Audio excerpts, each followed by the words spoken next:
Mais on a un invité surprise, comme vous avez entendu. C'est Axel Lemaire, qui est le secrétaire d'État en charge du numérique. Bonsoir.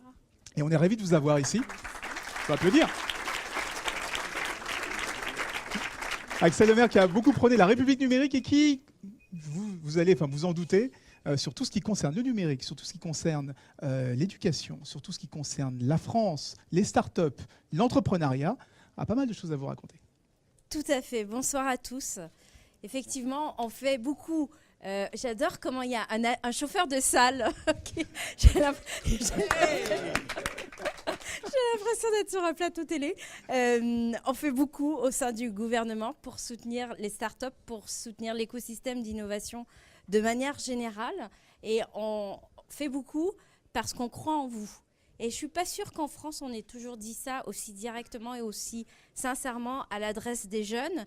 Et on croit en tous les jeunes, quel que soit leur parcours académique, quel que soit leur parcours social, leur parcours professionnel, leurs origines, qu'elles soient ethniques ou géographiques. Le numérique, c'est une chance. C'est une chance pour tout le monde. En ce moment, on entend parler pas mal de numérique et d'Internet comme une menace. Mais pour moi, vous êtes juste l'illustration personnelle du fait que le numérique, c'est un projet où tout le monde, on peut se retrouver, on peut s'identifier, où on construit notre pays tel qu'on aimerait qu'il soit demain, où on s'émancipe individuellement et collectivement. Et donc ça, c'est le message que je porte au sein du gouvernement et c'est le message qui est relayé par l'ensemble des membres de ce gouvernement. L'école, on est dans l'école 42. Il est plus nécessaire de parler de son succès.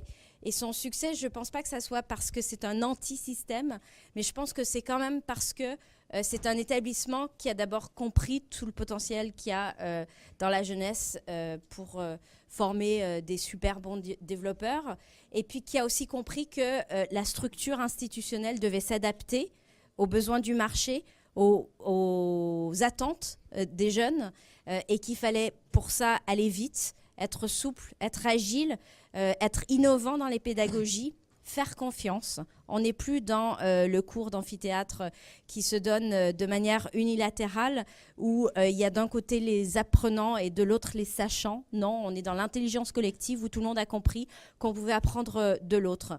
C'est presque bizarre pour moi d'appeler ça de la pédagogie innovante, parce que je pense que ça devrait être de la pédagogie tout court, mais on sent bien que les choses bougent, que les mentalités évoluent, les cultures aussi, et là aussi vous en êtes l'exemple. Donc si j'avais une chose à vous dire, c'est je suis fière de tous les start-upers, de tous les développeurs, de tous ceux qui participent à l'écosystème d'innovation en France. J'en suis tellement fière que je le dis beaucoup à l'étranger et que j'ai le sentiment que la perception là aussi commence à changer. Beaucoup de gens aux États-Unis, en Angleterre, en Allemagne, en Suède, mais aussi en Afrique, en Amérique du Sud, en Chine, me disent qu'il se passe un truc en France.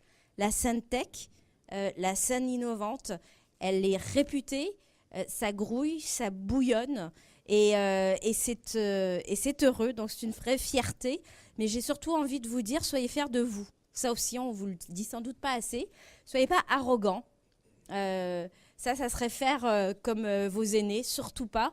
Restez toujours modeste, mais la modestie, c'est peut-être une arrogance cachée. En tout cas, ne soyez pas arrogants, mais soyez fiers de vous. Allez loin, prenez des risques, n'ayez pas peur. Bravo, et je ne veux pas interrompre plus longtemps le pitch, après mon petit pitch politique et gouvernemental, d'autant plus que c'est à mon tour qu'il faut souhaiter bonne chance, parce que là, mon vrai pitch, il va être tout à l'heure, je vais faire l'enregistrement de l'émission. On n'est pas couché, et je suis comme ça, donc je ne suis pas couchée. Voilà. Merci, bonne continuation. Je vais me poser une question. Alors, certains étudiants voulaient vous poser quelques questions. Okay. Vous avez quelques minutes? J'ai quelques minutes. Alors, vous avez combien de minutes? 5. 5 minutes. 5 minutes, 5 startups. On est bien, là. Allez, question. Oh! J'ai tout dit. Non, mais j'ai tout dit. Si.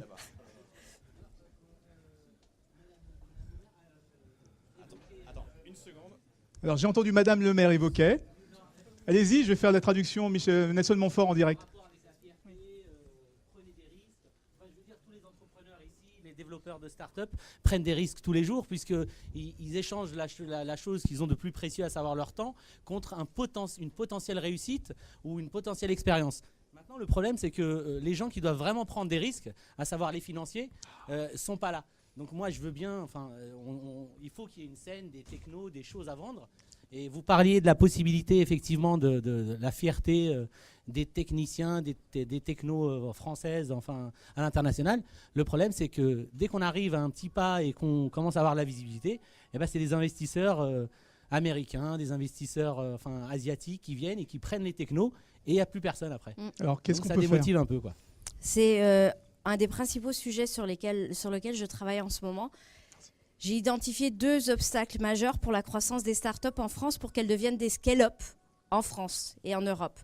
Le premier, c'est l'accès au marché. Une des raisons pour lesquelles les startups vont aux États-Unis, c'est pas que parce qu'elles sont rachetées ou c'est pas que parce que des investisseurs américains leur disent on va investir, mais si on fait un flip, si on vous met sous la loi du Delaware et si vous mettez votre siège chez nous, c'est aussi parce que commercialement, on a immédiatement accès à un marché de 300 millions de consommateurs et que pour passer à l'échelle, justement, pour industrialiser le produit ou le service, c'est idéal. En Europe, c'est galère. Il y a 28 pays. Il y a 28 réglementations nationales en matière de données personnelles, en matière de fiscalité, en matière de droit de la consommation, en matière de droit des sociétés. Et donc, ça veut dire qu'à chaque fois, c'est héroïque que de réussir à franchir ces barrières. Et donc, au niveau européen, on travaille à l'harmonisation d'un marché unique numérique. Ça, c'est une perspective de long terme. À court terme, le deuxième obstacle que j'ai identifié, c'est effectivement l'accès au financement. Je pense qu'on a fait des progrès.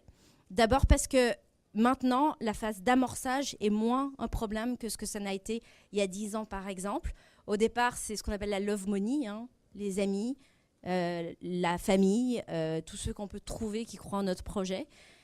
On a quand même mis en place un cadre réglementaire sur le crowdfunding, le financement collaboratif qui, de plus en plus, est utilisé aussi dans l'equity pour financer des projets. Ça reste encore majoritairement du mécénat culturel, mais il y aura d'autres étapes après le premier décret qui est paru en octobre dernier pour que, moi j'y crois beaucoup au financement collaboratif et notamment pour que des startups fassent des préventes, qu'elles soient identifiées par des investisseurs potentiels qui derrière suivent leur projet.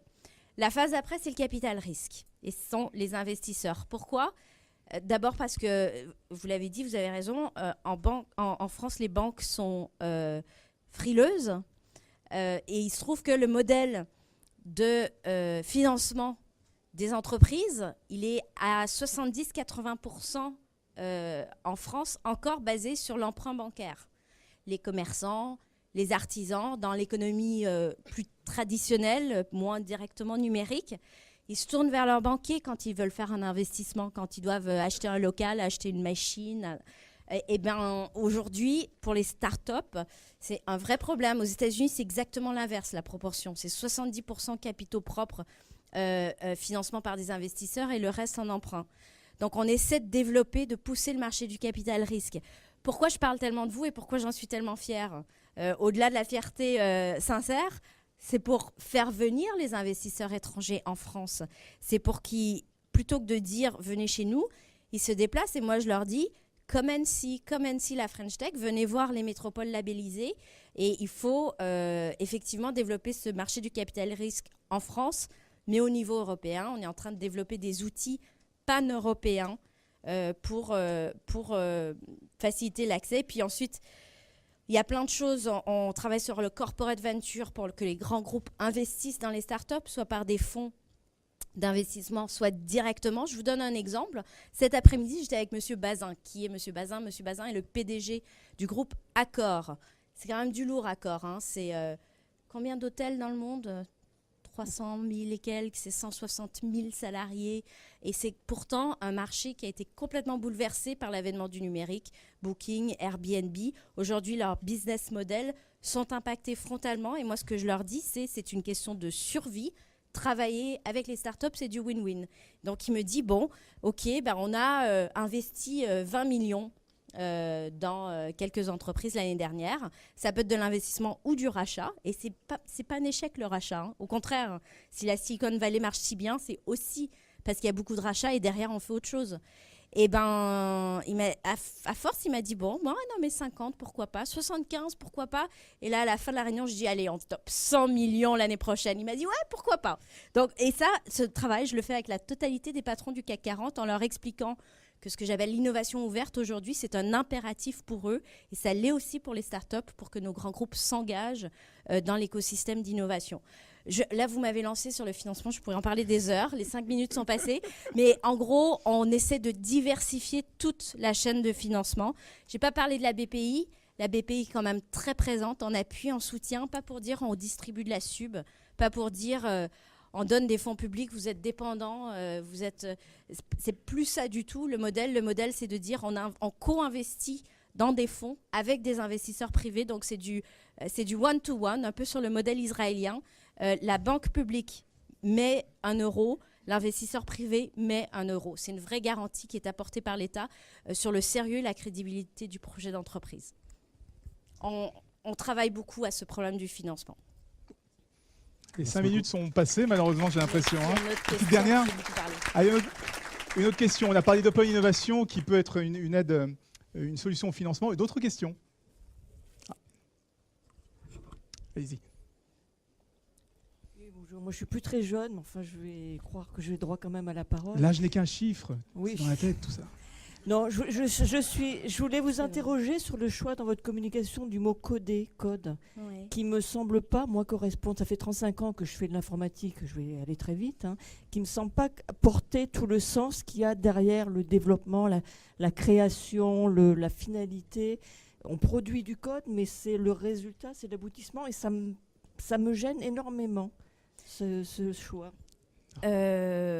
C'est pas forcément un choix. Les contraintes de la communication politique aujourd'hui sont telles qu'il faut pouvoir, en un mot, exprimer une idée très complexe. Alors moi, ça fait pas 35 ans que je fais de l'informatique et j'aurais surtout pas la prétention d'être informaticienne. Donc si ça... une technologie, enfin l'apprentissage d'une technologie, pas d'un langage, mais d'un outil de maîtrise des langages informatiques, vous gêne. Ce que je dis derrière, et quand on lit mes interviews, c'est quand même très explicite, c'est qu'en fait, d'apprendre le code, c'est en réalité, et là je ne parle pas du meilleur dev de France, hein, l'introduction du code à l'école, au collège, à la rentrée de septembre 2016, c'est quelque chose que j'ai vraiment porté avec beaucoup de volonté. Ça va être fait d'ici 1 an et demi. Ça sert à quoi ? Ça doit pas être un cours d'informatique où il y en a 2-3 qui comprennent, tous les autres qui s'ennuient. Et au final, ça fera peut-être 2-3 spécialistes. Non, c'est que tous les enfants qui sont plus jeunes que vous soient autonomes dans l'environnement numérique. Donc, il y a un enjeu majeur. C'est d'abord... c'est qu'ils ne soient pas passifs vis-à-vis des usages, vis-à-vis des outils. Un jeu vidéo, c'est génial. Si on le code soi-même, c'est encore plus génial. Donc, apprendre à coder, c'est savoir utiliser Scratch et s'éclater sur Scratch avec la créativité, avec l'imagination. C'est entrer dans un monde complètement parallèle, un autre langage, c'est un vrai langage. Moi, quand je dis qu'il faudrait qu'on apprenne à coder comme on apprend une langue étrangère, c'est un peu ça. C'est pas juste pour savoir dire bonjour et au revoir en chinois. C'est parce qu'on entre dans une culture, dans un environnement. Et aujourd'hui, l'enjeu, il est majeur, pas seulement en termes d'employabilité, il est majeur en termes de citoyenneté. Je donne un exemple. On dit souvent que ce sont les jeunes, je ne sais pas si ce sont les jeunes en réalité, mais qui véhiculent des propos de haine sur les réseaux sociaux. Aujourd'hui, on se rend compte que ces jeunes n'ont pas forcément les clés de lecture de l'impact de ce qui est écrit sur des réseaux sociaux. Lorsque c'était écrit il y a 20 ans dans un cahier d'école ou dit dans la cour de récréation, ça n'avait pas le même impact que lorsque c'est publié sur une page Facebook ou sur un réseau social avec des milliards d'utilisateurs. Et donc l'apprentissage au numérique et par le numérique, c'est ça l'ambition que je poursuis en commun avec la ministre de l'Éducation nationale. Donc, quand on dit apprendre à coder, c'est un raccourci. Mais c'est quand même ce qui a permis de cranter le sujet, de mettre un pied dans la porte, et de là, on peut avoir déroulé tout ce discours sur ce que le numérique peut apporter en termes de nouveau monde, quoi. C'est pas magique, l'informatique, hein, tout ce qu'on voit, tous nos appels, toutes nos tablettes, etc. C'est pas magique. Il y a des gens qui ont codé, qui ont programmé ce qui était derrière, et c'est ça qu'il faut que nos enfants comprennent. Exactement. On vous remercie énormément Merci à vous. d'avoir passé À du temps, bientôt. d'avoir voulu répondre aux questions, pris le temps de répondre. C'est formidable. Merci. Bon courage pour On n'est pas couché. Hein. Ouais, wish me luck, Je vous redonne la main, Jonathan et Laurent.